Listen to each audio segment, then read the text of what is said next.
Kylian Mbappe Real মাদ্রিদে যোগ দেওয়ার পর থেকেই লস ব্লাঙ্কোদের লাইমলাইট থেকে অনেকটাই আড়ালে চলে যান ব্রাজিলিয়ান ফরওয়ার্ড ভিনিসিয়াস জুনিয়র। এমবাপের দুর্দান্ত ছন্দে ভিনি ভুগতে থাকেন গোলখরায়। একটা সময় মাদ্রিদের সমর্থকদের রোষানলেও পড়তে হয় তাকে। কোচ শাবি আলোনসোর বরখাস্ত হওয়ার পেছনে রয়েছে ভিনির হাত, এমন অপবাদ দিয়ে ব্রাজিলিয়ান ফুটবলারকে ক্লাব ছাড়ারও দাবি তোলে লস ব্লাঙ্কো সমর্থকরা। অনেকেই ধারণা করেছিল এমন সব ঘটনার পর হয়তো এমবাপের সঙ্গে ভিনির সম্পর্ক খারাপের দিকে যাবে, তবে মাদ্রিদের ড্রেসিং রুমে ঘটেনি তেমন কিছুই। বরং এমবাপের সঙ্গে সবসময় সুসম্পর্ক বজায় রেখেছেন ভিনি। মাঠ ও মাঠের বাইরে দুজনের সম্পর্ক বন্ধুত্বপূর্ণ বলেও দাবি করেন ভিনিসিয়াস জুনিয়র। আমি সবসময় সেরাদের সঙ্গে খেলতে চেয়েছি, যেন জয়ের আরও বেশি সুযোগ থাকে। আমার আর এমবাপ্পের সম্পর্ক দারুণ। পরিবারের চেয়েও আমরা দুজন একসঙ্গে বেশি সময় কাটাই। সে আমার বন্ধুর মতো।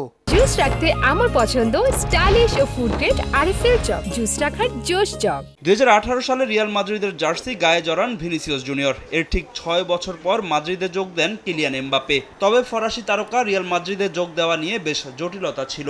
বেশ কয়েক মৌসুমের গুঞ্জনের পর পিএসজির সঙ্গে সম্পর্ক চুকিয়ে ফ্রি এজেন্ট হিসেবে সান্তিয়াগো বার্নাবুতে আসেন এমবাপে। ফরাসি তারকার মাদ্রিদে যোগ দেওয়ার পেছনে বড় ভূমিকা পালন করেছেন সাবেক দুই ফ্রেঞ্চ তারকা জিনেদিন জিদান ও করিম বেনজেমা। তবে ভিনিসিয়াস জুনিয়রের দাবি, এমবাপ্পেকে মাদ্রিদে ফেরাতে রীতিমতো এজেন্ট হিসেবে কাজ করেছেন তিনি। প্রতি গ্রীষ্মেই রিয়ালে আসার জন্য এমবাপ্পেকে তাগিদ দিতেন ব্রাজিলিয়ান ফরওয়ার্ড। শুধু এমবাপ্পে নয়, জুড বেলিংহামের রিয়ালে যোগ দেওয়ার পেছনেও ভূমিকা রেখেছেন বলে দাবি করেন ভিনি। প্রতি গ্রীষ্মেই আমি এমবাপ্পেকে লিখতাম, তুমি কখন মাদ্রিদে আসছো। একজন এজেন্টের মতো কাজ করেছি। একই কাজও করেছি জুড বেলিংহামের ক্ষেত্রেও। এদিকে রিয়াল মাদ্রিদের সঙ্গে চুক্তি নবায়ন করতে যাচ্ছেন ভিনিসিয়াস জুনিয়র। স্প্যানিশ বিভিন্ন সংবাদ মাধ্যমের গুঞ্জন 2030 সাল পর্যন্ত মাদ্রিদে থাকতে মৌখিক সম্মতি দিয়েছেন ভিনি। ফাহিম ইসলাম, সময় সংবাদ।